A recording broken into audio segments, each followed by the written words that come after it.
سلام كبرات تخاتلتي هارموني ميديا كمي كنيخم مچم دحر نويح اوانينا نرخب بزلنا قال مس ابالات هارموني ميديا بزتفلالي مغنيات اب هارموني ميديا خنقرب ايصحنا حجي كن تمليسنا لنا مس اقدستي اوانويان زخونو زعباتات ندالعلنا اب هارموني ميديا انكايدو زته بقصالي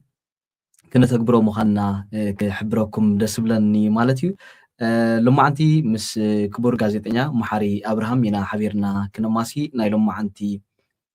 انزتيلو زعبا كلاتكم كم تفلتو تما بشودن تقمط زلكم احوات هاغراو مرجع ناي شودن ابز عامه زيو سلازي لما عنتي مس محاري انزراربلو ارستون نسيو كخون محاري ابراهام مقعب سلام مسخا وعلى حنزنا حكا دجن كلكم تخاتلتي هارموني ميديا ها كمتي دجن كلو تسنحه نويح جزء اب سكرين اي سنحنا عاونا خالدوكا تا بروجرام ناتو يكايدا كم زلو خلاتكم تكاتلو زلوكمي بوغنا نحنا بزتفلالي من قدي اي سنحنا نالنا سحتي لنا نمصالو بزنورنا اوان ون قلقله فنوتات كنقبر صنيحنا هنا نويح جزء دحري متفاقن حجي بسرور ببغروب هارموني ميديا نابت زنورتون مملاس انقاسقاس كم زلنا كنحبركم دلي نقعد حن صنحكم نايلومي فنوناها بزعباتي اب ورحت شعته اب شودن زكايد بايتاون هاغراون كبابياون مرجع بزملكت نلومي نايف مفلمتا مدب هاغراو مرجع بزملكت مس حاونا دجن لا تقابلنا حبريتا خنوبكم هنا ابزنا لهم عنتي مدب بزعبا هاغراو مرجع بزقرارو بلدو زلو وان ملو هاغر اب مقرراب هاغراو مرجعن ام فلاي اجنداتاتن لمرجع زغبرو مدلاواتن كم تلمود كبركاب زجمر درو بزحت سمونات حليفه مالو درو كاتن اب سلطان زلوا بارتيتات يخنا اب تقاومو زلوا بحفشو اب بايتو مقامتو زلوان كلن بوليتيكاو سلفتات شودن بروجراماتنن حزبي اب زمص زلو وان ناي بوليتيكاو سلطان كو زلوان اغلغلوتن كورو زلوا ناي بوليتيكاو مبزعاتاتن اب كل مدايات اب تمرتي اب دعنا اب ترانسبورت خمون اب كلهم محوراون بوليتيكاون هاغراون صتاون وتادراون دبلوماسياون اجنداتاتن انتاي كم زمصل يلال يالوان نلومي مس حوي دجن ون بزعبا زغداي زي قدمي طلق إلنا مأتاونا نمخانو هاغراو مرجعنا يشودنا بزغبرلو زلوان زيغاتاتا بزهاغر بفلاي كاتهم ناي وزاي باكراوند زلوهم نحنا ون بوغنا او كقرن افريقيا زلو تغرينيا تزاربتي يكونوا بحفشو زعد زنوبرو مبقولم تغرينيا تزاربتي زخونو احواتنا نحاتنا بزعبا هاغراو مرجع شودن زلو مافلطون كمون هاغراو مرجع كم زيغاتات أبي بزي قدس تغمد زيغنت كزاحلوهم زيغنت زي بلومن منبر فعاد زلوهم بحفشو نمرجع نمراز بقعات زخونو زيغاتات ناي زهاجر وي ونتقماتو تايكو غورخون زلوهم تايم تداليوم كزلوهم تايكا مسل كونتات بوليتيكاوي أسلالفان بوليتيكاو خنتات شودن انتاي مسل تايكا خنقبرالنا زولون حفشاو دا أساس خنقبرينا كبرت هابلي ناوها دجن يغني لي محاري كبرات تخاتلتي كمزي حول محار ابراهام كي قلتو صنحه ابز مدبزي تي مرجع اقداسيو اقداس باتاي ديمقراسياوي مسرح ناي حانت هاجرون كساب زخونه اب هيوتنا ون اب ناي معلتاو نبرانا اب شودن تقمطو كساب زخنا لعل زخونه صلوا اي زلو سلازي اقداسي مخانو عند زخاخركو ابز مس محاري بقصالون انغبرو اتن بارتات تي حزبي احدا اقداسنت ناي مرجع بزغبا نكردو يتي كند علامه مالتيو كابو قصيلو خا اتن نفسو كف بوليتيكان سلفتات ويتن بارتات انتاي كم زمسلا ناتن قدامنتات نسن بقدامنت سرعو نسن اقداس زبلو ነገር انتايو زبل اب قصالي ببحده ناب حزبي كنلالينا بزتخالمتن اغايش ندعدمنا ابالات نايتن بوليتيكان سلفتات وينايتهم بارتات ابالات ندعدمنا ብሰፊሑ ነተን ፓርትታትን ነቲ ፖለቲካዊ መስርሕ ናይ ሽወደንን ኩላትና ናይ ሓባር ርድኢት መታን ክህልወና እንደገና ከዓ እቲ ዘዋፃና እቲ ከርባሓልና ዝኽእል ፖለቲካዊ ውድብ ፖለቲካዊ ሰልፊ ኣለሊና መታን ክንመርፅ ክሕግዙና ዝኽእሉ ኩሎም ዓይነት ከይድታት ክንጥቀመሎም ኢና ኣብዚ ክነቕርቦም ኢና ማለት እዩ። ብኡ መንፅር ከዓ ንህዝብና ብፍላይ ነቲ ተዛራቢ ትግርኛ ነዚ መደብ እዚ ዝከታተል ወይ ዝሰምዕ ከዓ ሓጋዚ ክኸውን እዩ ኢልና ኢና ንኣምን ማለት እዩ። መጀመርታ ግን ቅድሚ ናብኡ ጥልቕ ኢልና ምእታውና ብመሰረቱ እቲ ምርጫ ኣብ ሓደ ዲሞክራሲያዊ ሃገር እንታይ ማለት እዩ ክሳብ ክንደይ ኣገዳሲ ንሓደ ውልቀ ሰብ ዝብል ብዝግባእ ክንርድኦ ብዝግባእ ክንድህስሶ እውን ስለ ዘለና ምናልባት ሓዊ መሓሪ ንዓኻ ዓድል እንድሕር ሂበካ ስለምንታይ እዩ ምርጫ ምግባር ኣገዳሲ ንሓደ ሰብ ስለምንታይ እዩ ሰብ ኣብ ሓንቲ ዲሞክራሲያዊት ሃገር ዝነብር ሰብ ኣብ ምርጫ ክሳተፍ ዝግብኦ ድምፁ ክህብ ዝግብኦ ገለ መብርህ እንተትህበና። خبرت هذا دجن مرجع بمسارته نعنا ون حد شيء كونن بفلا كاب ديمقراطية وان هاجرات ويكا حزب زو سرعة محدرة ناي هاجرات أبز صفنو بمعربة وعالم يقولوا بخمزي عينة سرعتاوي ويكا ناي مرجع سرعتات محدرو هاجرات እቲ ናይ ምውሳን ስልጣን ናይቲ ሃገር ኣብ ኢድ ህዝቢ ስለ ዝኸውን ህዝቢ ከከም ኣብ ሃገሩ ዘፅድቆ ወይ ከዓ ዝቆመ ቅዋማት ወይ ከዓ ምሕደራ ዓንዲ ሕጊ ሃገርን ኣብቲ ሃገር ዝካየዱ በብእዋኑ ምርጫታት ይህልው ማለት እዩ። ኣብ ገሊኡ ሃገራት ኣብ 5 ዓመት ሓንሳብ ክኸውን ይኽእል እዩ። ኣብ ገሊኡ ሃገራት ኣብ 4 ዓመት ሓንሳብ ክኸውን ይኽእል እዩ። ከከም ዝተፈላለየ ዕድመ ናይ ሓደ ፖለቲካዊ ሓይሊ ኣብ ስልጣን ዝፀንሐሉ እዋን ህዝቢ ዝውስነሉን ብቅዋም ዝተገደበ ግዜ እዩ ዘለዎ። ንኣብነት ኣብዚ ንቕመጦ ዘለና ሃገረ ሽወደን ካብዚ ብምንቃል ኣብ ሃገራዊ ሕገ መንግስቲ ሽወደን ኣብየ 4 ዓመቱ ኣብ ወርሒ መስከረም መጀመርያ ወይ ከዓ ኣብ ካልኣይ ሰሙን ናይ ወርሒ መስከረም ሃገራዊ ምርጫ ይካየድ ኣብ ነፍሲ ወከፍ 4 ዓመት ሓደ ግዜ። እዞም ምርጫታት እዚኣቶም ኣብኡ ዝሳተፉ ፖለቲካዊ ሓይልታት ፕሮግራማቶም መብዛዕታቶም ንህዝቢ ክገብርዎ ዘለዎምን እንታይ ዓይነት ምሕደራን ቁጠባውን ፖለቲካውን ስርዓት ክተኽሉ ከም ዘለዎም ንህዝቢ ምስል ምልላይ እቲ ህዝቢ ብዝለዓለ ናይ ንቕሓት ደረጃን ተሳታፍነትን ኣብቲ ምርጫ ተሳቲፉ ነተን ንመነባብርኡ ንመጻኢ ህይወቱ ናይ ትምህርቲ ኣገልግሎቱ ናይ ቤተሰቡ ናይ ከባቢኡ ከምኡውን ናይ ዝነብሮ ከባቢታትን ናይ ልምዓት መደባትንን ዝምእምኦ ኩሉ ወገን ምርጫ ኣብ ምርጫ ተሳቲፉ ይመርፅ ማለት እዩ። ሕጂ ኣብ ሽወደን ክካየድ ከሎ እዚ ምርጫ እዚ 3 ስልጣናት ስለ ዘለዉ ብዞባ ደረጃን ብኮሚን ደረጃን ከምኡውን ብሃገራዊ ደረጃ ዝግበሩ ምርጫታት እዮም ዘለዉ። እዞም ብሃገራዊ ደረጃ ዝግበሩ ምርጫታት ከዓ ብቐጥታ ኣብ ባይታ እውን መንግስቲ ዘቕውም መንግስቲ ንምቋምን ዘሕግዙ ምርጫ ዘካይዱ እዚኣቶም ከዓ እቶም ዜግነት ዘለዎም ወይ ከዓ ሽወደናዊ ዜግነት ዘለዎም ጥራይ ዝሳተፍዎ ክኸውን ከሎ እቲ ብደረጃ ዞባን ከባቢያውን ወይ ከዓ ሪጅን ኮሚዩን ከዓ እቶም ናይ መንበሪ ፍቓድ ዘለዎምን ናይ ምምራፅን ናይ ምምራፅ መሰል ዘለዎም ሰባት ይሳተፉ። እዞም መሰላት እዚኣቶም ንምንታይ እዮም ዝወሃቡ ንሕዳእ ተባሂሉ ወይ ሓደ ሃገር ንምንታይ ምርጫ ዘካይድ እንተደኣ ተባሂሉ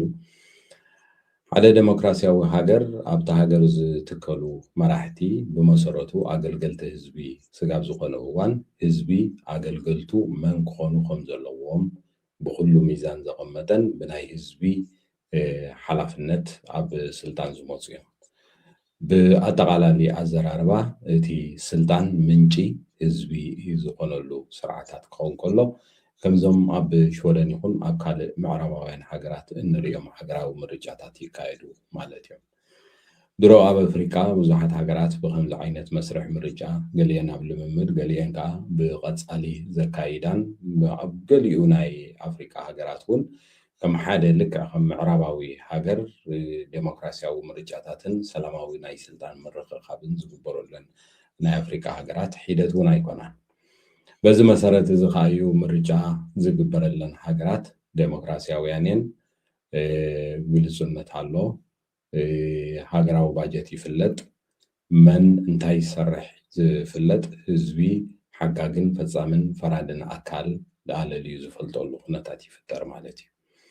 ኩሉ ከዓ ኣብ ትሕቲ ሕጊ ማዕረ ኮይኑ እቶም ዝምረፁ ከይተረፉ ካብ መራሒ መንግስቲ ጀሚሩ ስጋብ ተራ ዜጋ ኣብቲ ሃገር ዝተተኽለ ሕጊ ብማዕረ ዝጥምተሉ ኩነታት ይፍጠር እዚ ክኸውን እንተኮይኑ እቲ ህዝቢ ምንጭ ናይ ስልጣን ኮይኑ ብዝግበሩ ወይ ከዓ በቲ ሃገራዊ ሕጊ ናይቲ ሃገር ዝተደንገገ ናይ ምርጫ ግዜን ጠለብን ህዝቢ ብምስታፍ ኣብቲ ሃገር ስልጣን ዝሕዙ ሓይልታት ይመርፅ ማለት እዩ ብሓፈሽው ምርጫ እዚ ሰላምን ምርግጋእን ሓደ ሃገር ንፀጥታዊ ኩነታት ከምኡውን ንማሕበራዊ ውሕስነትን ቀጻልነት ናይ ሃገርን ናይ ውሽጥን ናይ ደገን ሰላምን ኩነታት ከዓ ዝውስን እቲ ብህዝቢ ዝቆመ ወይ ከዓ ካብ ህዝቢ ዝመንጨወ ስልጣን ናይቲ ሃገር ይኸውን እቲ ስልጣን ናይቲ ሃገር ከዓ እቲ ባይቶ እዩ እቲ ሓጋጋ ኣካል እዩ እቲ ፈጻሚ ወይ ከዓ መንግስቲ ዝበሃል እዩ እዚኦም ከዓ ነናቶም ስልጣን ኣለዎ ኣብ ሽወደን ንኣብነት 4 ዓበይቲ ናይ ህዝቢ ናይ ስልጣን መሓውራት ኣለዎ ንሳቶም ከዓ ሓጋግን ፈራዳ ኣካልን ፈጻሚ ኣካልን ከም መበራብዓይ ዝረአይ ከዓ እቲ ማዕከን ዜና ማለት እዩ ኣብዚ ምዕቡል ሃገራት እዚ ማዕከን ዜና ብሓቅን ብቕንዕናን ከምኡውን ናብ ህዝቢ ወገንነት ሒዙ ዝኸይድ ስለ ዝኾነ ከም ራብዓይ ሓይሊ ተባሂሉ ዝፅዋዓሉ ልምዳዊ ኣገባባት ኣሎ ብሓፈሽኡ ከዓ ከምኡ እዩ ምክንያቱ ህዝቢ ድሕሪ እቲ ምርጫ መሪፁ ናብ ስልጣን ዝመፁ ፓርቲታት ይኹኑ ናይ ድፍንቲ ሓይልታት ይኹኑ ኣብ ባይቶ መናብር ዝተቐመጡ ይኹኑ ነዚኣቶም ዝቆፃፀር ብዘይጋጢ ኣብቲ ሃገር ዘሎ ሓጋግን ፈራድን ኣካል ሜድያ ከዓ ብዝለዓለ መንገዲ ዝቆፃፀረሉ ፓወር ወይ ከዓ ሓይሊ ስለ ዝህልዎ ከም ራብዓይ ሓይሊ ኣብ ምሕደራ ናይታ ሃገራት ይጥመት ስለ ዝኾነ እቲ ሚድያ ዝገብሮ ምንቅስቃስ እቲ ህዝቢ ዝሕብሕቦ እዩ በቲ ህዝቢ ዝእለይ እዩ ከዓ ከም ንኣብነት ኣብ ሽወደን ፓብሊክ ሪሌሽን ዝበሃል ዘለዉ ሚድያታት ሬድዮ ቴሌቭዥንን ናይ ሽወደን ብናይ ህዝቢ ግብሪ ዝመሓደራ ስለ ዝኾነ ጠቕላላ ናይ ህዝቢ ድምፂ ብምዃን ኣብ መንጎ ህዝብን ፖለቲከኛታትን ኣብ መንጎ ህዝብን ኣብቲ ሃገር ዘለዉ ስልጣን ዘለዉ ሓይልታትን ድልድል ኮይነን ይካየዳ ስለዚ ብሓፈሽኡ እዞም ኩሎም እዚኣቶም ክንጠቕሶም ዝፀናሕና ክፍጠሩ ዝገበረ እቲ ኣበይ 4 ዓመቱ ዝግበር ሃገራዊ ምርጫ ናይ ሽወደን እዩ እዚ ሃገራዊ ምርጫ ናይ ሽወደን ከዓ ስልጣን ካብ ህዝቢ ዝወሃብ ከም ዝኾነ ዘረጋግጽ መስ ናይ ህዝቢ ሓይሊ ናይ ህዝቢ ድምፂ ዝረጋገጸሉ መዓልታትን እዋናትን እዩ ስለዚ ካዩ ሃገራዊ ምርጫ ዝግበር ኣብዘን ምዕቡላት ሃገራት ነቲ ናይቲ ሃገር ቀጻሊ ናይ ሰላምን ናይ ጸጥታን ናይ ውሕስነትን መጻእን ዝውስን ስልጣን ዝህብን ህዝቢ ስለ ዝኾነ እዚ ምርጫ እዚ ስኬል ተገይሩሉ በዚ ብሓፈሽኡ እቲ ናይ ምርጫ ትርጉምን ንምንታይ ምርጫ ዝግበርን ዝብል ብከምዚ ምግለጽ ይከኣል ብጣዕሚ ጽቡቕ ምናልባት መንጎ ቢለካ ንስኻ እውን ደጀን ምናልባት ናይ ምርጫ ከምዚ ካብ ኮነ ኣብቲ ናይቲ ፓርቲታት ኣሰላለፋን ኣብዚ እዋን እዚ ኣገደስቲ ርእስታት ኣብ ሽወደን ቅድሚ ምርጫ ኣዘረብቲ ነጥብታት ኮይኖም ዘለዉ እውን ምስታ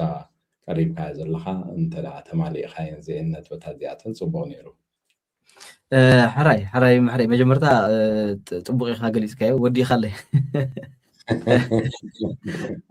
يا خاو قصيله قبلو زي خل ነገር እንድሕር ኣሎ ኮይኑ ኩላትና ከም እንፈልጦ ሾረን ሓንቲ ዲሞክራሲያዊት ሃገር እሱ ስለ ዝኾነ ከዓ ኩሉ ስልጣን እቲ ፖለቲካዊ ስልጣን ዋናው ህዝቢ ወይቲ መበገሲዩ እቲ ህዝቢ ማለት እዩ ሽወደን مبقسي حزبي خنبلن كلنا كنذكرو زلنا اب قمت كنتو زلنا زي قطاو ديمقراسيات تختل شورن قطاو ديمقراسي انت اخوينو دارغا استفلالو دارغا بملو صلاتات بملو كفالات حزب بعلو دمصي يهب هو وي ايفال غلا يبل شورن ግን ንዕኡዙ ክልዎ ፖለቲካውያን ሰልፍታት ብምምራጽ እዩ እትናቱ ስልጣን ዘውሕስ ማለት እዩ እዚ ማለት እዚ ምርጫ ክሳብ ክንደይ ኣገዳስን ዝብል ዝተፈላለዩ ፓርቲታት ኣለዋ ዝተፈላለዩ ፖለቲካውያን ሰልፍታት ኣብ ንቕመጦ ኮመን ወይ ምምሕዳር ኣብ ንቕመጦ ኣውራጃ ከምኡ ካብቲ ሃገር ዝተፈላለዩ ፖለቲካውያን ሰልፍታት ኣለዋ ካብዞም ፖለቲካውያን ሰልፍታት እዚአን ኣየናይ ፖለቲካዊ ሰልፊ እዩ ምስትናተይ ድሌት ምስትናተይ ሓሳብ ምስትናተይ ዕላማ ዝሰማማዕ ኣየናይ ውድብ እዩ ኣየናይ ፖለቲካዊ ሰልፊ እዩ ንዓይ ዘርባሓኒ ኢልካ ኣለሊኻ ነቲ ውድብ ንሱ ክትመርፆን ከለኻ ናትካ ድምፂ ኣብቲ ናትካ ኮሙን ኣብቲ ናትካ ዞባ ወይ ኣውራጃ ኣብቲ ናትካ ሃገር ከምሳተፍ ትገብር ኣለኻ ማለት እዩ ስለዚ እምበኣር ብመንገዲ ዞም ወከልትና ኣቢልና እቶም ንዓና ዝሰማምዑና ፓርቲታት ወይ ፖለቲካውያን ውድባት ክንመርፅን ከለና ናትና ሓሳብ ተግባራዊ ንክኸውን እጃምና ነበርክት ኣለና ማለት እዩ ስልጣን ናይ ህዝቢ ይኽበሃል እንከሎ ብመንገዲ ወከልትና ኣቢልና እቲ ንዓና ዝሰማማዕ ሓሳብ ፀብለል ኢሉ ንኽርአ ወይ ተግባራዊ ንክኸውን እጃምና ነበርክት ስለ ዘለና ኢና ማለት እዩ ኣብዚ ዝርአ መሓሪ ገሊፅዎ ፀኒሑ እዩ ኣብቲ ናይ ሪክስታግ ኣብቲ ናይ ሃገር ደረጃ እቶም ድምፂ ክህቡ ዝኽእሉ ዕድሚኦም ካብ 18 ዓመት ንላዕሊ ዝኾኑ ናይ ሽወደን ዜግነት ዘለዎም ሰባት እዮም ሕጂ ርዳእና እዩ ኣባላት ሃርሞኒ ሚድያ ብዙሓት ተዛረብቲ ትግርኛ ዜግነት ዘይብሎም ከም ዘለዉ እዞም ዜግነት ዘይብሎም ኣሕዋት ግን መብዛሕትኦም እቶም ቋሚ መንበሪ ፍቃድ ዘለዎም ካብ 3 ዓመት ንላዕሊ ኣብ ሽወደን ዝተቐመጡ ሰባት ንሶም እውን መሰል ከም ዘለዎም ክንዘኻኽር ደስ ብለና እሱ ከዓ ኣብቲ እንቕመጦ ዓዲ ወይ ኣብ ንቕመጦ ምምሕዳር እቲ ከተማ ኣብኡ ክንመርፅ ንኽእል ኢና ኣብቲ እንቕመጦ ኣውራጃ እውን ክንመርፅ ንኽእል ኢና ኣብቲ ዞባ ወይ ሌን እንብሎ ኣብቲ ናይ ሬጊዮን ማለት እዩ እዚ ንባዕሉ ኣብ ሂወትና ኣብቲ ናይ መዓልታዊ ናብራና ኣብ ስራሕና ርእሱ ዝኽኣለ ፅልዋታት ኣሎ ኣብ ደቅና ኣብ ትምህርቶም ፅልዋታት ኣሎ ንኣብነት ኮመን እንድሕር ኢልና ወይ ሓደ ምምሕዳር እንድሕር ኢልና ናይ ትምህርቲ ዘመሓድር ንሱ እዩ ኤልድረቦንደ ዝበሃል ንዓበይቲ ዘመሓድር ንሱ እዩ ካብ መባእታት ሒዙ ክሳብ ጂምናስየት ዘሎ ዘመሓድሮ ወይ ሓላፍነት ዘለዎ ንሱ ኮመን ንሱ እዩ ማለት እዩ ኣብ ደረጃ ዞባ እንተሪእና ንኣብነት ሕክምና ንዓይ ኣገዳሲ ኢሉ ዝሓስብ ሰብ ምናልባት ናይ ጥዕና ፀገም ዘለዎ ክኸውን ይኽእል ወይ እውን ኣብ ጥዕንኡ ሸቕሎ ዘለዎ ክኸውን ይኽእል ወይ እውን ብሓድሽኡ እቲ ጥዕና ዝበሃል ነገር ንዓይ ኣገዳሲ ኢሉ ዝሓስብ ሰብ ዝዓበየ ሓላፍነት ካብ ዘለዎም ሓደ እቲ ረጊዮን እንብሎ ወይ እቲ ኣውራጃ እንብሎ እዩ ማለት እዩ ስለዚ ቋሚ መንበሪ ፍቃድ ሃሊካ ካብ 3 ዓመት ንላዕሊ ኣብ ሽወደን ዝተቐመጥካ እንተደኣ ኮንካ ወይ እንተደኣ ኮንኪ ኣብዚ ክተድምፅ ከም ትኽእል ክዝክር ይግባእ ኣብዚ ምናልባት ክነዘኻኽሮ እንደሊ ነገር እንድሕር ኣሎ ኮይኑ እቲ ናይ ኮመን ነገር ኣነኣኢስና ክንሪኦ ንኽእል ኢና ወይ እቲ ናይ ዞባ ናይ ኣውራጃ ነገር ኣነኣኢስና ክንሪኦ ንኽእል ኢና ግን ኣነኣኢስካ ዝርአ ኣይኮነን ዋላ እውን ብዓብዩ እንታይ ሞ ኣብቲ ፓርላማ ዝውሰን ውሳነ እዩ ገለ ክንበል ንኽእል ኢና ቀሊል ዝኾነ ኣብነት ክጠቅስ ይኽእል እየ ኣብ ዝሓለፈ እዋን ብዛዕባ እቲ ፍሪ ቪሊት ኦተርቬንዳ ዝበሃል እቲ ብገዛእ ምርጫኻ ናብ ሃገርካ ናይ ምምላስ ዝብል ሓሳብ ምስ ቀረበ ብደረጃ መንግስቲ ምስ ኮሙናት ንኽዘራረቡ ደብዳቤታት ተላኢኹ ነይሩ ዝክሩ ተደኣ ኮንኩም ማልያ ዘይብሎም ኮሙናት እዮም ኖኖ ዝብሉ ነይሮም ሽዑ ወይ ምምሕዳራት ማለት እዩ ሰብሲ ኣብዛ ከተማ እዚኣ ንኣብነት ውሳላ ከም ኣብነት ክንጠቅስ ንኽእል ኢና ቤክኾ ከም ኣብነት ክንጠቅስ ንኽእል ኢና ኣብዛ እንቕመጣ ከተማ ዘለዉ ሰባት ልክዕ ከም ዜጋታት ዓዶም ምዃኑ ተሰሚዕዎም ክነብሩ ደኣልና እንደሊ እምበር ሻቅሎት ክንፈጥረሎም ኣይንደልን ኢና ሕጂ እቲ ናይ ኮመን ዘለዎ ሓይሊ ንርአ ማለት እዩ ብከምዚ ምክንያት ኣይፋሊሎም ብዙሓት ከተማታት እዮም ነፂጎሞ ማለት እዩ እንታይ ንምባል እዩ ዝኣብነት ዝጥቀስ ዘሎ ስቲል እቶም ዜግነት ዘይሓዝና ሰባት እውን ቋሚ መንበሪ ፍቃድ ሃልዩና ካብ 3 ዓመት ንላዕሊ ሽወደን ዝተቐመጥና እንተደኣ ኮይንና ኣብቲ እንቕመጦ ዓዲ ኣብቲ እንቕመጦ ዞባ ክንፀሉ ንኽእል ኢና ማለት እዩ ዳሕራይ እቶም ዜግነት ዘለና ሰባት ከዓ ነትናትና ድምፂ ኣነኣኢስና ክንሪኦ ከም ዘይብልና ዝኾነ ድምፂ ቁፅር እንከሎ እዚኣ ናይ ስደተኛ ድምፂ እያ እዚኣ ናይ ሓደ ካብ ኤርትራ ዝመፀ ናይ ሓደ ካብ ኢትዮጵያ ዝመፀ ሰብያ ተባሂሉ ይኮነን ዝቁፀር እቲ ድምፂ ናይ ሓደ ነባሪ ሽወደን ተባሂሉ እዩ ዝቁፀር እቲ ድምፂ ናተን ናይ መሓርን ድምፂ ተደሚረን ክልተ ኮና ናይ ካልእ ሰብ ተወሲኾን 3 ድሕሪ እዩ ዘሎ 4 እዚ ድምፂ እዚ ምስቲ ንሕና እንሰማምዖ ተደማሚሩ እዩ ነቲ ንዓና ዝሰማምዓና ውድባብ እንመርፀሉ እዋን ፅልዋ ዝፈጥር ብኡ መንፅር ከዓ ናትና ሓሳብ ተግባራዊ ዝኸውን ማለት እዩ ስለዚ እምበኣር እቲ ምርጫ እቲ ኣገዳስነቱ ብዝግባእ ክንርድኦ ከም ዘለና ኣዝዩ ኣገዳሲ ምዃኑ ከዘኻኽር ደስ ብለኒ ማለት እዩ ካልእ ኣብ ሓውና መሓሪ ትንክፍ ዘበላ ነይራ እቲኣ ናይቴን ፓርትታት ማለት እዩ ምናልባት ዝያዳ ንመሓሪ ከብርሆ ዕድል ክህቦ እየ ንኣብነት ሕጂ ብሰዓት እዚ ኣብ ፓርላማ ናይ ሽወደን ኣብ ትሪክስታግ ዝበሃል 8 ፓርትታት እየን ዘለዋ ወይ ፖለቲካውያን ሰልፍታት እየን ዘለዋ የማን ፀጋም ተባሂለን ንፈላለያ እየን ብዙሕ ከምዚ ምድንጋር ይፈጥር እዩ ገለ ፓርትታት ዝተፈላለያ ክምሰን ግን ብሓባር ክሰርሓ ብሓባር ክውስና ብሓባር እማመ ከቕርባ ገለ ይረኣያ እየን ናይ ገሊኦም ሓሳባት እውን ኣብ ገለ ነገር ተመሳሳሊ ይኸውን እዩ ገለ እሞ ሕጂ ምናልባት ከምዚ ዘይንፁርነት ክፈጥር ይኽእል እዩ ኣብቲ ወፃእተኛ እቲ ሲስተም ናይ ሽወደን ብዝግባእ ዘይተረድኦ ሕጂ ኣብዚ ሓደ ብዝግባእ ክምለስ ወይ እውን ሓጋዝ ዝኸውን ነገር ኣሎ እሞ ምሕሪ ሕጂ ኣነ እቲ ንዓይ ዘርብሓኒ ፖለቲካዊ ሰልፊ ብኸመይ ክለልዮ ዝኽእል ሓደ ፓርቲ ምስ ሓደ ፓርቲ ሰርሕ ከምኡ ዓይነት ተኣሽሙሎ ገለ እሞ ብኸመይ ክለልዮ ይኽእል እንታይ ክሕግዘኒ ይኽእል ዝብል ሕቶ ብኸመይ ክነብርሆ ንኽእል ብጣዕሚ ኣገዳሲት ሕቶ እያ ፅቡቕ ሕቶ እዩ ብዙሕ ሰብ ናይ ሎሚ 12 ሕጂ 15 ዓመቱ ገይሩ ኣሎ ደጀን ኣብ ሽወደን ናይ ፖለቲካ ኣሰላልፋ ብጣዕሚ ሓበጀራዋይ ክበሃል ዝከኣል ወይ ከዓ ዝተደናገረ ከምዚ ዝበልካዮ እዩ እዚ ዝኾነሉ ቀንዲ ምክንያት ናይ ሎሚ 15 ዓመት ድሕርቲ ብዮራም ፓርሽን ዝምራሕ መንግስቲ ናይ ሶሻል ዴሞክራት ምውዳቑ ወይ ከዓ ብምርጫ ምስዓሩ ኣልያንስ ዝበሃል ምትእኽኻብ እዩ መፅኡ ዘሎ መፅኡ ነይሩ ኣብቲ እዋን እቲ ጀሚሩ ስጋዕ ሕዚ ሰዓት እዚ ዘሎ እዋን ሽወደን ሓደ ፓርቲ ንበይኑ መንግስቲ ከቕውም ዘይክእለሉ ኩነታት እዩ ተፈጢሩ እዚ ከዓ እንታይ እዩ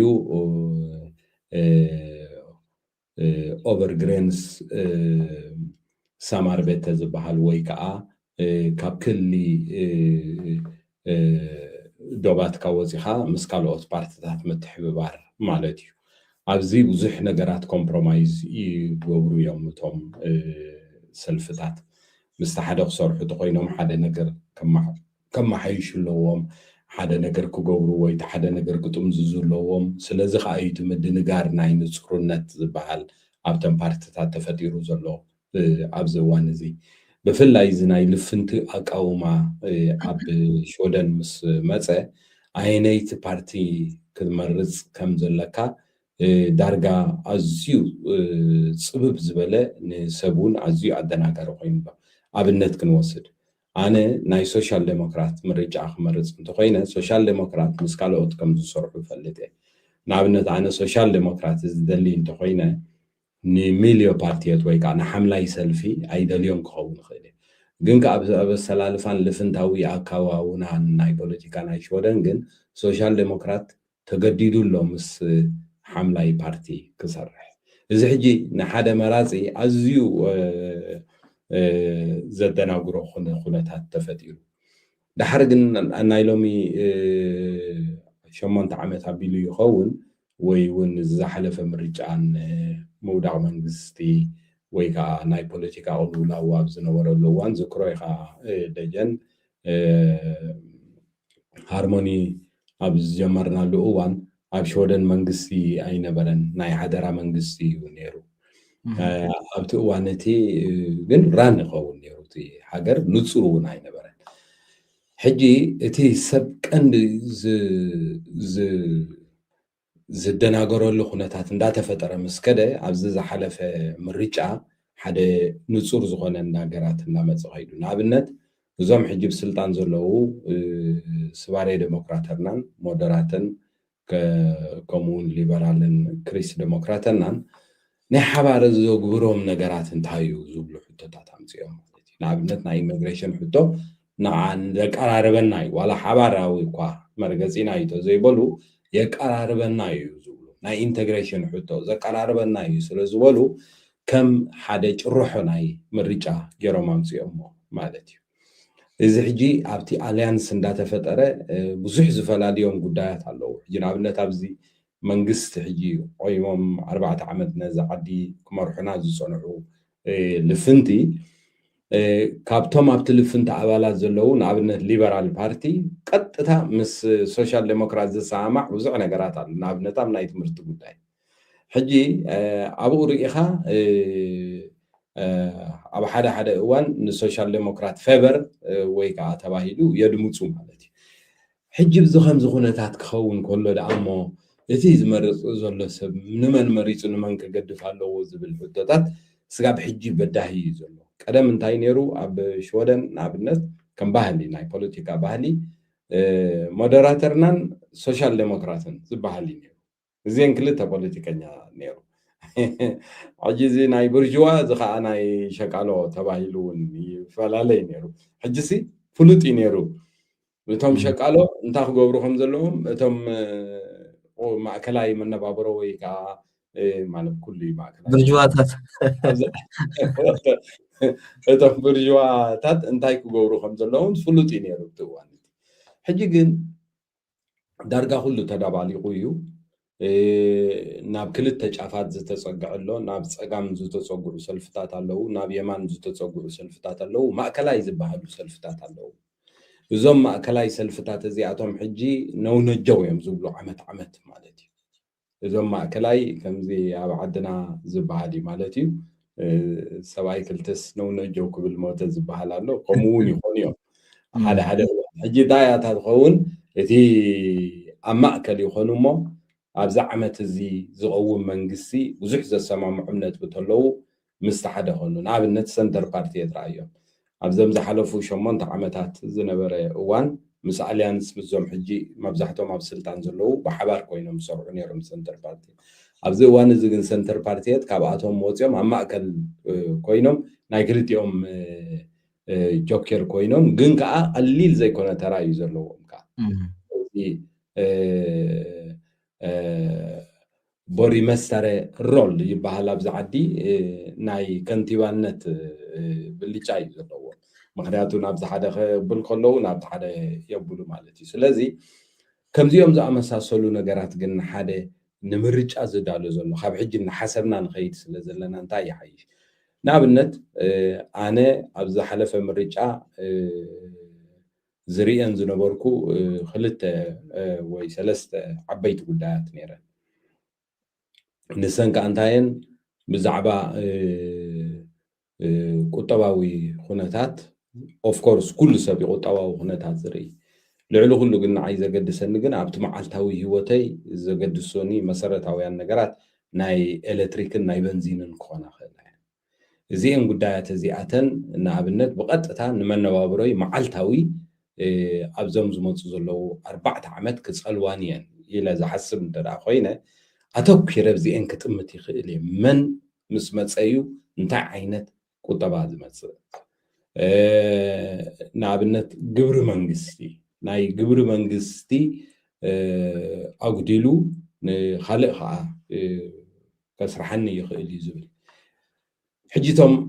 ስድራ ቤት ዘለዎም ንኣሽቱ ቆልዑ ዘለዎም ኣብ ትምህርቲ ዓለም ዘለዉ ቆልዑ ዘለዎም ከዓ ዝያዳ ከዓ ናይ ትምህርቲ የገድሶም ንሳቶም ናይ ትምህርቲ ንኩሉ እዩ ዘገድስ ንኩሉ ዘገድሶም ግን ብቐረባ ከዓ ኣፀቢቖም ዝከታተሉ ከዓ እቶም ኣብ ትምህርቲ ዓለም ውላድ ዘለዎም ክኾኑ ይኽእሉ እዮም ምክንያቱ ትምህርቲ ንኩሉ ሽወደናዊ ንዓይ ሓዊስካ ንዓኻ ንኩሉ ሰብ ኣገዳሲ እዩ ምክንያቱ ዋላ እኳ ቆልዑ ናብ ትምህርቲ ዝኸዱ እንተዘይብልካ እቲ ሃገር ብትምህርቲ ክብልፅግ ስለ ዘለዎ ዝብል እምነት ስለ ዘለካ ሓፈሻዊ ትርኢ ኢኻ ፕራዮሪቲ ግን ትሰርዖ ዲኻ ናይ ትምህርቲ ጉዳይ ንስኻ ወላ ሓደ ናይ ኣብ ትምህርቲ ዝኸዱ ቆልዑ ብዘይብልካ እዋን ዝበሃል ኣሎ እቲ ካልእ ናይ ጥዕና ሕቶታት እዩ እቶም ፒለርስ እየ ዝዛረብ ዘለኹ ሕጂ ብዛዕባ ግብሪ መንግስቲ ሕክምና ብጣዕሚ ገዳሲ እዩ ብዝዓዲ መን መፅዩ እቲ ቦርድ ባል ዝበሃል እዞም ኩሎም እዚኦም ጉዳያት እዚኣቶም ዓይነት ፓርቲ እንታይ ዓይነት ኩነታት ዝብል ሕጂ ብዚ እቲ ዝመርፅ ሰብ ክውስን ይኽእል እዩ ንኣብነት ኣብ ናይ ከም ዳዓንቶይ ዝበልካ ብጣዕሚ ገዳሲ ዝኾነ ዓንቶይ ዘለዓልካዮ ስልጣንን ሓላፍነትን ናይቲ ዞባን ናይ ኮሚናትን ኣብ ኮሚን ዘሎ ስልጣን ኣብ ዝኾነ የለን ኮሚናት ዘለዎም ስልጣን ብጣዕሚ ኦቶኖሚ ስልጣን እዩ ዘለዎም ኮሚናት ኣብዛ ኣነ ዝነብረላ ዘለኹ ኮሚን ኣብዚ ኮሚነይ እዚ ክፍፀም ኣይደልን እየ እንተኢላ ክፍፀም ኣይኮነን ምክንያቱ ፉል ፓወር ዘለዎም ኮሚናት ምክንያቱ እቲ ስልጣን ኣብ ሽወደን ከም ዳዓንተወይ ዝበልናዮ ዋላ እኳ ካብ ህዝቢ ዝምንጩ እንተኾነ ኣብቲ ቢሮክራሲ ወይ ከዓ ፖለቲካዊ ምሕደራ ናይቲ ሃገር ምስ ዝተተኸለ ግን ካብ ላዕሊ ንታሕቲ እምበር ካብ ላዕሊ ንታሕቲ ይኮነን ዝኸይድ እዚ ሓደ ከምቲ ዝዓበየ እዩ ስለዚ እዚ ሰብ እዚ ዝተደናገሩ ወይ ከዓ ዘይበረሃልና ዝበሃል ልፍንታዊ ዝሰላልፋ ናይ ፖለቲካ በዚሑ ዝብል ኦፍኮርስ ብጣዕሚ ንኩሉ ሰብ ዘደናገር እዩ እንታይ ክገብር ዘለዎ ኣብ ኮሚን እንታይ ክመርፅ ኣለዎ ኣየናይ ሰልፊ የርብሖ ኮሚን መን እዮም ኣብ ኮሚን ኣብ ስልጣን ኮፍ ክብሉ ዘለዎም ኣብቲ ቤት ምክሪ ኮሚን ፉል መክቲጋ ዝበሃል ናይ ሪጅን እውን ከምኡ ኣሎ መን እዮም ኣብኡ ኮፍ ክብሉ ክእሎም ነንበይኖም ክትመርፅ ትኽእል ኢኻ ብደረጃ ሃገር ከዓ መን ኣብ ባይቶ ኮፍ ክብሉ ከም ዘለዎም ዝብል ምክንያቱ ባይቶት ዝለዓለ ስልጣን ናይ ምውሳን ወይ ከዓ ሕጊ ናይ ምትካል ዘለዎ እዩ ሕጂ ብዛ ዓዲ ቀንዲ ኣርእስቲ ኮይኑ ዘሎ ምስ ኢሚግሬሽን ዝተኣሳሰረ ጉዳይ ኣብ መንጎ ወፃእተኛታትን ኣብ መንጎ ውሉዳት ናይ ዝዓድን ተፈጢሩ ዘሎ ምትፍናን ናይ ፖለቲካ ቀሊል ኣይኮነን እዚ ከዓ እቶም ኣንፃር ወፃእተኛታት ዝኾኑ ወገናት ንገለገለ ጉድለት ናይ ወፃእተኛታት ብምምዝማዝ ኩሉ ኣብዚ ዓዲ ዝስርሑ ገበናት ኩሎም ኣብዚ ዓዲ ዝስርሑ እከይ ነገራት ኩሎም ኣብዚ ዓዲ ዝስርሑ ዘይንቡር ነገራት ብወፃእተኛታት ከም ዝመፁ ጌርካ ኣልሚምካ ዝረኣየሉ ኩነታት ኣኽራርነት ዘለዎ ኩነታት እዩ ብከምኡ ከዓ ሕግታት ዝቕየር ዘሎ ነዚ ከዓ ቀሊል ዘይኮነ ደገፍ ዝረክበሉ ዘሎን ንስኹምን ንሕናን ዝብል ናብ ዝብል ገፁ ዝኸይድ ዘሎ ኩነታት ፖለቲካ ነዚ ኩነታት ፖለቲካ እዚ ናብ ማዕረ ንምምፃእ ብፍላይ እቲ ወፃእተኛ ኢንክሉድድ እዞም ናትና ተኸታተልቲ ዝኾኑ ተዛረብቲ ትግርኛ ነዚ ኣብ ሽወደን ምዕሩይ ንምግባር ነዚ ዘይፍትሓዊ ጃምላዊ ፍርዲ ኣብ ሽወደን ንምግባር ኣየኖት ፓርቲታት እየን ክሕግዛ ዝኽእላ እዚ ሕጂ ንኣብነት ኢና እምበር ነዚ ፓርቲ ዝመረፁ ነዚ ፓርቲ ዝግደፉ ይኮነን ትዘረባ ዛብ እዚ ፍጹም ዝኾነ ዴሞክራሲያውን መሰል ናይ ሰባት እዮም ንመርፅ ክመርፁ ከም ዘለዎም ግን ኣብነት ኢና ንልዕል ዘለና ኣጀንዳ ከመይ ጌርካ ትመርፅ ነቲ ዝመረፅካዮ ኣጀንዳ ንምንታይ ተድምፀሉ ዝብል ሕቶ ስለልዕል ስለዘለና እዩ ስለዝኾነ እቲ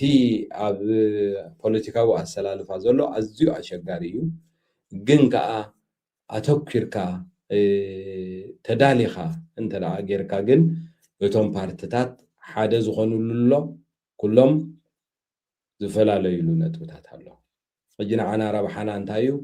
መን ምስ መን ኣብ ምንታይ ሓድነት ኣለዎ ወይ ኣበየናይ ሕቶ እዩ ሓደ ኮይኑ ዘሎ እንታይ ድምፂ ክህልዎ እዩ እቲ ካልኣይ ከዓ መን ናይ በይኑ ፖለቲካ ዝሰርሕ ኣሎ ንኣብነት ኣብዚ ሕጂ ክነምፅእ ኣብ ሽወደን ናይ በይኑ ፖለቲካ ብዝለዓለ ደረጃ ሒዙ ዝንቀሳቐስ ከነለሊ እንድሕዳእ ኮይና ንኣብነት ሓደ ፓርቲ ንወስድ ጉዳይ ዓበይትን ኣተኣላልያን ጉዳይ ፋሚሊ ዝርኢ ሓደ ፓርቲ ክትርኢ እንተደኣ ኮንካ ኣብ ሽወደን ነዚ ሕቶ እዚ ብግቡእ ኣርቲኩሌት ገይሮም ዝንቀሳቐስሉን ዝጣበቕሉን ፓርቲታት ኣለዉ ወይ ፓርቲ ኣሎ ንዑ ሕጂ ፈሊኻ ክትሪኦ ብምንታይ ኢኻ ግን ክትፈልዮ ትኽእል ታሪካ ሓደ እቲ ናይ ምርጫ ማኒፌስቴሽን ዝበሃል ንኣብነት ክሪስ ዴሞክራተርና ዲኹን ሶሻል ዴሞክራተርና ሞደራተርና ነናቶም ናይ ቫል ማኒፌስቴሽን ዝበሃል ኣሎ ወይ ከዓ ናይ ምርጫ ስቴትመንት ወይ ከዓ ጭርሖተን መግለፅታትን ኣብዚ ምርጫ እዚ እንታይ ክዕውቱ እዮም ዝደልዩ ዘለዉ ዝገልፅ ፅሑፍ ወይ ከዓ ማኒፌስቴሽን ክወፅእ እዩ ድሮ ብዙሓት ፓርቲታት ብዛዕባ እዚ ጉዳይ ዝዛረባሉ ዘለውሉ እዋን ማኒፌስቴሽን እውን ኣብ ቀረባ ግዜ ክወፅእ እዩ ምክንያቱ መዓዝ ከም ዝወፅእ እቲ ሃገራዊ ምርጫ ኮሚሽን ምርጫ ሽወደን ታይም ቴብል ኣለዎ ብታይም ቴብል መሰረት ኩሎም ፓርቲታት መዓዝ ማኒፌስቴሽን ናብ ህዝቢ ክዝርግሓን ናይ ጎስጓስ እዋናት ታይም ቴብል ኣለዎ ንሱ ክንመፆ ኢና በዚ ሕጂ ሎም ጀሚርናዮ ዘለና ዝውዳእ ስለዘይኮነ ናይ ምርጫ ጉዳይ ስለዝኾነ ሕጂ እተን ዘለዓልካየን ሕቶታት ኣብዚ ብጣዕሚ ዕግርግር ዘለዎ ናይ ፖለቲካ ኮሪደር ናይ ሽወደን ኣይኖት ፓርቲ ወይ ናይ ኣልያንስ መሪፀ ረብሓታተይ ክረጋገፀለይ ዝኽእል ዝብል ሕቶ ዘልዕል ሰብ ነፍሲ ወከፍ ውልቀ ፓርቲታት እንታይ ዓይነት ማኒፌስቴሽን ክህልወን ኣለወን እቶም ዝግበሩ ዘለዉ ኣብ ሃገራዊ ቴሌቭዥን ይኹኑ ኣብ ካልእ ቴሌቭዥናት ናይ ሽወደን ዝግበሩ ዘለዉ ናይ ፓርቲታት ክትዕ ናይ ፓርቲታት ዘተ መግለፅታት ብግቡእ ምክትታል ኣብ ቴሌቭዥን ሕጂ ብዝያዳ ዝዝረበሉ ዘሎን ናብቲ ናብ ምርጫ ዝኽየድ ወይ ከዓ ኣብዚ ዓዲ ዓበይቲ ኣጀንዳታት ተባሂሎም ዝፅውዑ ነገራት እዮም ዝዝረቡ ዘለዉ እዚ ምክትታል የድሊ ምክንያቱ ዘይሻራውን ነፃን ዝኾነ ናይ ሓበሬታ መስመራትን ማዕከናትን ኣብ ዘለውሉ እዋን ንምርጫ ምንቲ ከይተደናገር መን እንታይ ይብል ኣሎ ምክትታል ከድሊ እዩ ምክትታል ንሕደይ ትከታተል ኮንካ ንምድንጋር ቀረባ ኢኻ ትኸውን ስለዚ ንሕና እውን ብወገና ኣብዚ ሎማዓንቲ ጀሚርናዮ ዘለና እዚ ምርጫን ፈነወ ዜና ሃርሞንን ብዘይካ ነዞም ዘለዓልካዮም ሕቶታት ብሓፈሽኡ ስጋዕቲ መዓልቲ ምርጫ ዝኸውን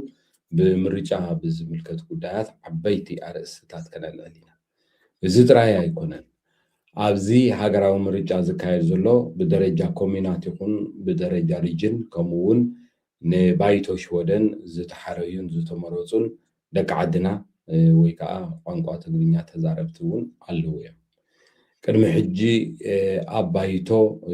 ኣትዮም ታሪክ ሰሪሖም ዝወፁ ኣያታትናን ኣሕዋትናን እውን ኣለዉ እዮም ንዓቶም ብምዕዳም ኣብዚ መድረክ እዚ እውን ብዛዕባ እቲ ናይ ምርጫን ምርጫ እንታይ ክግበር ከም ዘለዎን ክንነግር ኢና ካብ ዝተፈላለዩ ሰልፍታት ደቂ ዓድና ኣብ ዝተፈላለዩ ሰልፍታት ተሳቲፎም ስለ ዘለዉ ወይ ኣባላት ኮይኖም ሕፁያት ኮይኖም ልኡኻት ኮይኖም ናብ ውድድር ወይ ከዓ ምርጫ ዝሳተፉ እውን ስለ ዘለዉ ንዕኦም እውን ናይ ፓርቲታቶምን ክዕውትዎ ዝደልዩ ነገራትን ንሰብ ተዛረብቲ ትግርኛ ክነግርሉ ብዝኽእሉ ቋንቋ ጌርና ኣብዚ ክንዕድሞም ኢና ድሮ ምስቶም ዓዲምና መልእኽቲ ሰዲድናሎም ዘለና ኣወንታዊ ፈቃደኝነት ረኺብና ስለ ዘለና ኣብ ግዚኡ ናብዚ ናይ መድረኽና ኣምፂና እውን ኣነን ንስኻን ከነዛርቦም ኢና እዚ እዩ ዝመስል ስለዚ ኣብታ ዘለዓልካያ ሕቶ ቁሩብ ኣነ ሓቢላያ ክኸውን ይኽእል ብዝያዳ ከዓ ምናልባት ደጀን ተጠንቀፍካዮ ፅቡቅ እዩ ንሕና ከም ኤርትራውያን ይኹኑ ኢትዮጵያውያን ትግርኛ ተዛረብቲ ብዙሓት መንእሰያት ኣብዚ ዓዲ ስለ ዘለዉ እዞም ዝመፁ መንእሰያት እውን ዳርጋ ሙሉእ ታሪክን ሂወቶምን ምርጫ ዝበሃል ሪኦምን ሰሚዖምን ዘይፈልጡ እዮም ሰሚዖም እኳ ክኾኑ ይኽእሉ እዮም ግን ሪኦም ይኹን ፈቲኖም ዘይፈልጡ እዮም ንሕና እውን እኮ ደጀን ኣብቲ ንቕመጦ ነበርና ወይ ተወለድናሉ ዓዲ ብጀካታ ረፈረንዱም ወንነፃነት እምብንባርነት ዝብላ ረፈረንዱም ተዘይኮነ ሃገራዊ ምርጫ ተገይሩ ይፈልጥ ንኣብነት ኣብ ኤርትራ ኣብ ዘበን ናይ ኣቦታትናን ናይ ኣዴታትናን ወለዶ ሃገራዊ ምርጫታት ነይሩ እዩ ኣብ ፌደራላዊት ኤርትራ መንግስቲ ክልተ ግዜ ብምርጫ ህዝቢ እዩ መንግስቲ ፌደራላዊ መንግስቲ ኤርትራ ቆይሙ ባይቶታት እውን ከምኡ ስለዚ ኣብቲ ቀዳማይ ኤርትራ ሓንቲ ካብተን ኣብ ኣፍሪቃ ብምርጫ ክልተ ግዜ መንግስቲ ዘቆመት እያ ኣብ ዝገርመ ካብቲ እዋን እቲ ነፃ ምርጫ ክልክዕ ከምዛ ሕጂ ሲወደን ዘለናያ ዝሰርሕ ሜድያታት ነይሩ ኢንዲፐንደንት ሚድያታት ብዝተፈላለየ ቋንቋታት ብቋንቋ ትግርኛ እንግሊዝኛ ጣልያን ቋንቋታት ኣምሓርኛ እንደገና ከዓ ዝተፈላለያ ፓርቲታት ከዓ ነይረን ኣብ ኤርትራ ናይ ጣልያን ደገፍቲ ናይ ኢትዮጵያ ደገፍቲ ናይ ነፃነት ደገፍቲ ከምኡውን ናይ ኤርትራን ኤርትራውያንን ዝብል ፓርቲታት እዞም ኩሎም ፓርቲታት እዚኣቶም ኣብቲ ፌደራላዊ ባይቶ ናይ ኤርትራ መናብር ነይሩ እቲ መናብር እቲ ስልጣን ከዓ ብኣቃውማ ናይቲ ዓዲ እዩ ዝወሃብ ነይሩ ንኣብነት መራሒ መንግስቲ እንተዳ ክርስቲያን ኮይኑ ኣቦ ወንበር ናይቲ ወይ ከዓ ኣፈኛ ናይቲ ባይቶ ኣስላማይ ይኸውን ማለት እዩ ምናልባት ኣብ መንግስቲ እስላማይ እንተተመሪፁ ወይ ከዓ መራሒ መንግስቲ እንተኮይኑ ኣብቲ ባይቶ ከዓ ብከምኡ መንገዲ ኣብ ስምምዕ ናይ ኮንሰንሱስ ዝበፅሕሉ 1962 ዝፈረሰ ፌደራላዊ መንግስቲ ናይ ኤርትራን ሰነዳቱን ይሕብር ቅዋም ከዓ ነይርዋ ሽዑ ኤርትራ ፌደራላዊት ኤርትራ ቅዋም ነይርዋ ኣብቲ እዋን እቲ ዝፀደቐ ባንዴራ ከዓ ነይሩ ማለት እዩ እቲ ባንዴራ እቲ ሰማያዊ ባንዴራ ኩሉ ግዜ ሕጂ ንምንታይ ደምፅኦ ዘለኹ እዚ ኣቐድም ኣቢሉ ብዝምዕራብ ዓለም ንጥምቶ ዝነበርና ኦፍ ኮርስ ብምዕራብ ዓለም እውን ዝተደፍአ ውፅኢት ስለ ዝነበረ ብኤርትራ እዚኦም ዓይነት እዚኦም ኩነታት ከም ዝነበሩ ንምግላፅ እዩ ብድሕሪኡ ግን ንሕና እዚ ኩሉ እዚ ክንርኢ ኣይከኣልና ንመጀመርያ ግዜ ናብ ምዕራብ ዓለም ዝተሰደድና ግን ንነዊሕ እዋን ባዕልና ዝመረፅናዮ ወይ ንሕና ዝተሳተፍናዮ ምርጫ መንግስታት ክቆሙን ክወርዱን ርኢና ኢና ክበሃል ይከኣል ስለዚ ህዝቢ ይህብ ህዝቢ ይኸልእ እዩ ኣብ ምዕራብ ዓለም ስልጣን ማለት እዩ ቴንኪዩ ማሕረ هو ህዝቢ ይህብ ህዝቢ ይኸልእ እዩ ስለዚ ናይ መንእሰያት እውን ንምእተው ክኸውን ኢለ ነታ ናይ መንእሰያት ንስኻ እውን በንካ ኣብተን ምርጫታት ዝተሳተፍካለን ከም ዝረኣኻዮ እዩ እቶም መንእሰያት ኣሕዋትና ናሓትና ናብዚ ሃገር ብስደት ዝመፁ መነባብሮኦም ዘካይዱ ዘለዉ ኣዝዮም ንኡሳን ስለ ዝኾኑ ብዙሓት ዘገድሱ ኣርእስታት ኣለዎ ናይ ትምህርቲ ናይ ጥዕና ናይ ደቆም ናይ ፋሚሊ ናይ ኣተዓላልያ ናይ ትምህርቲ ምርጫ ናይ ሕክምና ጉዳያት ብዙሕ ኣብ ሂወቶም ሲ ከምዚ ንቅድሚት ዝርእይዎ ብዙሕ ዕዳጋ ሕቶ ኣሎ እዞም ኩሎም እዚኣቶም ኩነታት እውን ምግላፁ ፅቡቅ እዩ እሞ ነቲ መንእሰይ እውን ተርኡ እንታይ ከም ዝመስል ተነገርካ ዝበለፀ እዩ ሕራይ የቀኒልና ምሕረ ፅቡቅ ዝኾነ መብርህ እዩ እንተት ናይ ምርጫ ንሕና ኮብዚ ምስ መፅናይና ርኢናዮ ዞም ናተይ ክላዕድመ ዘለው መንእሰያትንካ ብጣዕሚ ደስ ዝብል ነገር እዩ ከምቲ ዝበልካዮ እቲ ኣገዳስነት ናይቲ ዝጠቕመካ ፓርቲ ዝጠቕመካ ፖለቲካዊ ሰልፊ ናይ ምልላይ ገለ ዝብል ማልያ ዘይብለን ናይ ዝኾነ ፖለቲካን ሰልፍታት ስግዕተኛታት ዘይኮና ሚድያታት ኣለዋ ኣብ ሃርሞኒ ሚድያ እውን ከምቲ ኣቐዲማ መእተዊ ዝገልፅናዮ ነፍሲ ወከፍ ፓርቲ እንታይ ከም ትመስል እንታይ ቀዳምነት ከም እትህብ ክነላሊና ብኡ ኣቢሉ ከዓ እቲ ሰብ ንዑ ዝሰማምዖ ፓርቲን ወይ ፖለቲካዊ ሰልፊ ንኸለሊ ክንሕግዝ ኢና ማለት እዩ ብዝተኻእለ መጠን ከም ኣባላት ሃርሞኒ ሚድያ ኣብቲ ዌብሳይታት ናይተን ፖለቲካውያን ሰልፍታት ሞደራተርና ናቶም ኣለዎም ሶሻል ዲሞክራተርና ናቶም ኣለዎም ናቶም ድሕረ ገፅ ኣለዎም ኣብኡ ኣቲኻ ንሶም ቀዳምነት ዝህብዎ ነገር ከዓ ክትርኢ ይከኣል እዩ ማለት እዩ ንዑ ርኢኻ ምስ ናትካ ስኻ ቀዳምነት ትቦ ስኻ ገዳሲ እዩ ትብሎ ነገር ዝሰማዕ እንድሕር ደኣ ኮይኑ ኦፍኮርስ በቲ ኣብቲ ዌብሳይት ዘሎ ፅሑፋት ጥራሕ ኣብ ውሳኔ ክትበፅሕ ኣይትኽእልን ኢኻ እንታይ ደኣ ሚድያታት ከዓ ምርኣይ ንኣብነት እንታይ ከጋጥም ይኽእል እዩ ሓደ ፖለቲካዊ ሰልፊ ዝያዳ ቆላሕታ ናተይ ዝያዳ እቲ ቀዳምነት ሂቦ ክሰርሓሉ ዝደሊ ሕክምና እዩ ይብል እሞ ግን ኣብ ዝኾነ ዞባታት ከዓ ይምረፅ ሕጂ እንታይ ኣሎ ንኣብነት ኣብ ዝቕመጦ ዘለኹ ዞባ ነዚ ዝቕመጦ ዘለኹ ዞባ ዘመሓድር ኣካል ከም ኣብነት ዝጠቅስ ዘለኹ ሶሻል ዲሞክራተርና ክኸውን ይኽእል እዩ ኣብ ስልጣን ዘሎ ሃገር ዘመሓድር ዘሎ ከዓ እቲ ከም ስታትስ ሚኒስተር ኮይኑ ዘመሓድር ዘሎ ከዓ ከም ሞደራተርና እዩ እንታይ ክብል ደልየ ሓደ ፖለቲካዊ ሰልፊ ኣብ ስታትስ ሚኒስተር ኣይኮነን ማለት ኣብ ዝተፈላለየ ዞባታት ስልጣን ይብሉን ማለት ኣይኮነን ሕጂ እንታይ ክነለሊ ኣለና እዩ ወይ ክነስተውዕለሉ ዝግባአና ነገር ሓደ ፖለቲካዊ ሰልፊ ንኣብነት ኣብ ሕክምና እየ ዝግደስ ይብል እንድሕር ኣሎ ግን ኣብተን ሕክምና ንኸመሓድር ስልጣን ዝተዋሃቡ ቦታታት ብዝግባእ እንድሕር ዘየመሓድር ኣሎ ኮይኑ ክሳብ ክንደይና ክንኣምኑ ንኽእል ዝብል ነገር እውን ናይ ምምዛን ዓቕምና ኣናላይዝ ናይ ምግባር ዓቕምና ብኡ መንፅር ክነስፍሕ ፅቡቕ እዩ ዜናታት ምክትታል ከምቲ መሓሪ እውን ክገልፅዎ ዝፀንሐ ኣብ መንጎ ፖለቲካውያን ሰልፍታት ዝካየድ ክትዕ ኣዝዩ ሓጋዚ እዩ ማለት እዩ ምክንያቱ ክልተ ፖለቲካውያን ሰልፍታት ክካትዑ ከለዉ ነቲ ናቶም ጥራሕ ኣጉሊሖም ንኸርእዩ ይኩኑን ዝካትዑ እንታይ ደኣ ናይቲ ካልእ ሕምቀት እውን ነቲ ተኸታታሊ ከርእይዎ ይፍቱን እዮም ስለዚ ነቲ ዝትንክፍዎ ነገር ነቲ ናይቲ ጎለሎ ኢሎም ሓደ ፓርቲታት ሓደ ክነቕፎም ከሎ ሞት ዝንቀፈሉ ዘሎ ኣገዳሲ ኮይኑ ተሰሚዕካ ብዛዕባኡ ምስናዕ ብዛዕባኡ ምንባብ እውን ይከኣል እዩ ማለት እዩ ካልእ ክሳብ ክንደይቲ ፖለቲካዊ ሰልፊ ኮምፕሮማይዝ ዝገብር ኣብቲ ናቱ መትከላት ኣብቲ ናቱ እምነታት ከምቲ መሓሪ ክገልፆ ዝፀንሐ ኣልያንስ ምፍጣር ልሙድ ዝኾነ ፖለቲካዊ ባህሊ እዩ ኮይኑ ዘሎ ኣብ ሽወደን ሓደ ፓርቲ ምስ ሓደ ፓርቲ ብሓንሳብ ኮይኑ መንግስቲ ኣብ ዘቕመሉ እዋን ሕድገታት ዝገብረሎም ነገር ኣሎ ሕጂ መታን ስልጣን ክህልዎ መታን ኣብቲ ሬገሪንግ እንብሎ ኣብቲ መንግስቲ መታን ክህሉ ኣብ ስልጣን መታን ክህሉ ሃገር መታን ከመሓድር ክሳብ ክንደይ ነት ንሱ ዝኣምነሎም መትከላት ዝገድፍ እዚ ማለት ክሳብ ክንደይቲ ሰብ ዝመረፀሉ ምክንያት ንድሕሪት ዝገድፎ መታን ኣብቲ ስልጣን ክህሉ ዝብል ነዚ እውን ክንሪኦ ፅቡቕ ነገር እዩ ማለት እዩ ብሰፊሑ ግን ከምቲ ዝበልናዮ ንሕና እውን ኣብ ሃርሞኒ ሚድያ ዝተፈላለዩ ፓርቲታት ንኣብነት ሞደራተርና እንድሕር ኢላ ሞደራተርና ቀዳምነት ዝህቦ እንታይ እዩ እንታይ ሞደራተር ብኸመይ እዩ ቆይሙ እንታይ ከናቱ ኣገደስ ነጥብታት ገለ ዝብል ክንሪኦ ኢና ኣባላት ናይ ሞደራተርና እንድሕር ኣሉ ኣብዚ ዓዲ ኢልና ክነዘራርቦም ኢና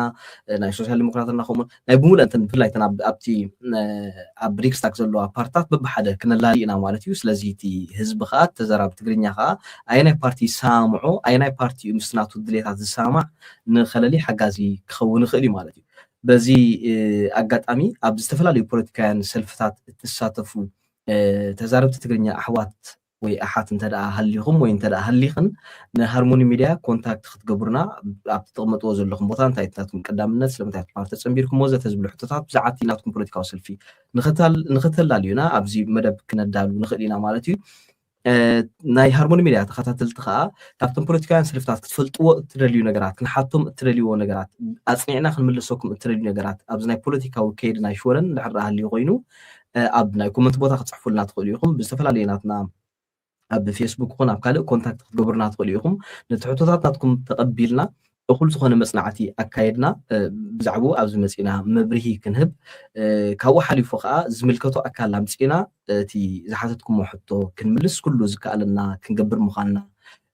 ከዘኻኽረኩም ይደሊ ማለት እዩ እቲ ምርጫ ከም ዝበልናዮ ኣገዳሲ እዩ እዛ ናይ ሎማዓንቲ ቪድዮ ምስ መሓሪ ንሰርሓ ዘለና እዚ መደብ እዚ ጀሚርናዮ ከም ዘለናን ነቲ ዝመፅእ ዘሎ ምርጫ ናይ ሃገር ናይ ዞባ ናይ ሰለስተ ዓውዲ ማለት እዩ ንዑ ከዓ ክሳብ ክንደይ ኣገዳሲ እዩ ሰብ ከዓ ንክመርፅ ዝከኣለና ነገር ንክንገብር ብሩህ ንክኾኖ ነቲ ሰብ እቲ ምርጫ ክሳብ ክንደይ ኣገዳሲ ምዃኑ መታን ከይዝንግዕ ንጅምሮ ከም ዘለና ንክነብር ኢልና ኢና ነዛ መደብ እዚኣ ንገብራ ዘለና ማለት እዩ ኣብ ቀፃሊ ብሰፊሑ ክንመፅእ ኢና ምሕረይ ኣብዚ ሎማዓንቲ ዝገበርናዮ ወይ ኣብዚ ሎማዓንቲ ዘበልናዮ ዝጉደልናዮ ነገር እንድሕር ኣሎ ወይ ክንምልኦ ዝግባአና ነገር ማለት እየ እንድሕር ኣሎ ኮይኑ ማዕፀዊ ክትገብረልና እሞ ብቐፃሊ ከዓ ምክትታልኩም ክተብሉ እትዮም ኣብ ሽወደን ትቕመጡ ሳብስክራይብ ብምግባር ብፍላይ ኣብ ሽወደን ዘለኹም ከዓ ናይዚ መደብ ዝተኸታተልቲ ምዃን እቲ ናይ ፖለቲካዊ ምዕባለ ናይ ሽወደን ብዝግባእ ኣብ ሃርሞኒ ሚድያ ክትከታተሉ የዘኻኽረኩም ማለት እዩ ምሕረይ ኣብዚ ክንምልኦ ዝግባአና ነገር እንድሕር ደኣ ኣሎ ኮይኑ ወይ ካብ ቀፃሊ እንታይ እዮም ክፅበዩ ከባና ዝጎደለን ነገር እንድሕር ኣሎ ገለ ክትብለና ግብረት ሃበለይ ደጀን ብጣዕሚ ግሩም ዝኾነ መብርሂ ለቦዋና ሓበሬታን ኢኻ ሂብካ ከምቲ ዝበልካዮ ንሕና እውን ብወገና ብፍላይ ከይረሳዕኽዎ መደምደምታ ከም ሓልፍ ዘለዎ መልእኽቲ ሃገራዊ ምርጫ ሽወደን ባል ምንድግህተን ወይ ከዓ በዓል መዚ ምርጫ ሽወደን ስራሕውቱ ብቋንቋ ሽወደን ጥራይ ደይኮነ ብኩሎም ቋንቋታት ኣብዚ ዓዲ ኣገደስቲ ዝበሃሉ ዝተመረፁ ቋንቋታት እዩ ስርሑ ዘካይድ ብፍላይ እቲ ሓበሬታ ብዘይ ሌላን ጉሌላን ንኩሉ ብዝርድኦ ቋንቋ ብከምቲ ድሌታቱን ንኩሉ ብዝጥዕም መንገዲ መራኸብታት ቋንቋን ትርጉምን ብምግባር እዩ ዝካየድ እንኮላይ ቋንቋ ትግርኛ እውን ኣብ ባል ምንድግህተን ወይ ከዓ ሃገራዊ ምርጫ ሽወደን ብቋንቋ ትግርኛ ከይተረፈ ሓበሬታታት ተዘርጊሑ ስለ ዘሎ ኣብቲ ናቶም ዌብሳይት ኣቲኻ እውን ከምዚ ትርእይዎ ዘለኹም ቅድ ሓበሬታ ክትረኽቡ ትኽእሉ ኢኹም ብዛዕባ ናይ ምርጫ ናይ ሽወደን ብዝምልከት ልዕሊ ኩሉ ግን ከምቲ ሓንቲ ወይ ዝበልናዮ እዩ ከምዚ ዝዓይነቱ ዴሞክራሲያዊ ዝኾነ ሂወት ቅድሚ ሕጂ እውን ንሕና ኣመፃፅኣና ስለ ዘይነበረና ኣብዚ ንቕመጦ ዘለና ሃገር ከዓ ድሌታትካ ብኸመይ ክትነብር ትደሊ ኣብ ትነብረሉ እዋን ክማልኡልካ ዘለዎም ነገራት እንታዮም ዝብሉ ሕቶታት ክመፅእ እንተኮይኑ እቶም ኣብ ስልጣን ዘለዉ ወገናት ብዝህብዎ ውሳነ እዩ እዚ ውሳነ እዚ ናትካ ውሳነ ክኸውን ናትክ ውሳነ ክኸውን ኣብ ምርጫ ምስታፍን ምቅርራብን የድሊ እዩ ኣብ ምርጫ ዘይምስታፍ ንዝመፁ ዘለዉ ናይ ስልጣን ዘመናት 4 ዓመት ናይ ምምራፅ መሰል እንዳሃለወካ ከሎ ኣበይ ብዘየገድስ ኣበይ ናይ ደረጃ ትመርፅ ብዘየገድስ እንዳሃለወካ ከሎ ከይመረፅካ ምትራፍን ብኩራት ካብ ምርጫን ኣነ ዝመረፅክዎ ድሌታት ንኻልኦት ክውስነሉ እየ ማለት እዩ ኣብ ልዕለኻ እውን ከምኡ ማለት እዩ ናይ ካልኦት ውሳነ ይፀዓነካ ማለት እዩ ንናይ ድምፅኻ መሰል ምጥቃም ግን ንድሌታትካ ረብሓ ስለ ዝህልዎ ኣብ ምርጫ ምስታፍ ኣዝዩ ኣገዳስን መሰልን ግቡእን ከም ምዃኑ ምርኣይ እውን እቲ ዝበለፀ ነገር እዩ ኣብ መወዳእታ ኣብዚ ሒዝናዮ ዘለና ሰሙን ብሓፈሽኡ እዚ ሒዝናዮ ዘለና መዓልቲ እውን ዝተወሰነ ውሳነ እንተሎ እቲ ብዛዕባ ምስሓብ መንበሪ ፍቓድ ቀዋሚ መንበሪ ፍቓድ ዝበሃል ሕጂ ብኡ እንድሕር ርኢና ክንዛረበሉ ዝፀናሕና ነገር እዩ ስለምንታይ እዩ መንግስቲ ዝወሰነ ውሳነ ብምርጫ ብህዝባዊ ምርጫ ዝመፀ በዓል ስልጣን መንግስቲ እዩ ወሲኑ ምስ ካልኦት ፓርቲታት ኮይኑ ግን እቲ ውሳነ ንኸይትግበር ኣዝዩ ኣሸጋሪ ኩነታት ክፍጠር ተገይሩሉ ነቲ መንግስቲ ማለት እዩ ንምንታይ እዩ ዝነቐሐ ሕብረተሰብ ሪኣክት ዝገብር ናይ ምሁር ሕብረተሰብ ብሓፈሽኡ እቲ ሲቪል ሳምሄለ ዝበሃል ብቋንቋ ሽወደን ወይ ከዓ ናይ ሕብረተሰብ በርገሳዊ ሓይልታት ናይ ሕብረተሰብ ናይ ህዝቢ ሓይልታት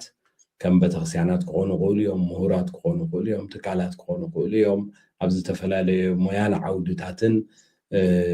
ኣብያተ እምነትን ኣብያተ ዕዮን ዘለዉ ሓይልታት ከቢድ ተቃውሞ ናይ ሞያተኛታት እውን ስለ ዝተሓወሶ እቲ ውሳነ ክትግበር ከም ዘይኮነ እዚ ከዓ እቲ መንቀሊ ከዓ ንእከለ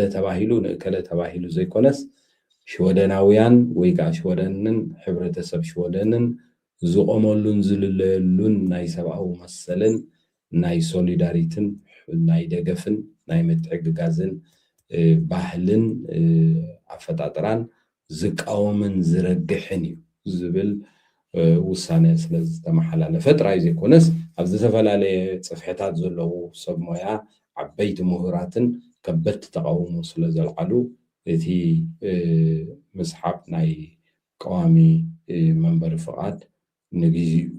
እውን እንተኾነ ኣብዚ እዋን እዚ ክትግበር ኣይከኣለን ኣሎ ብሰንኪ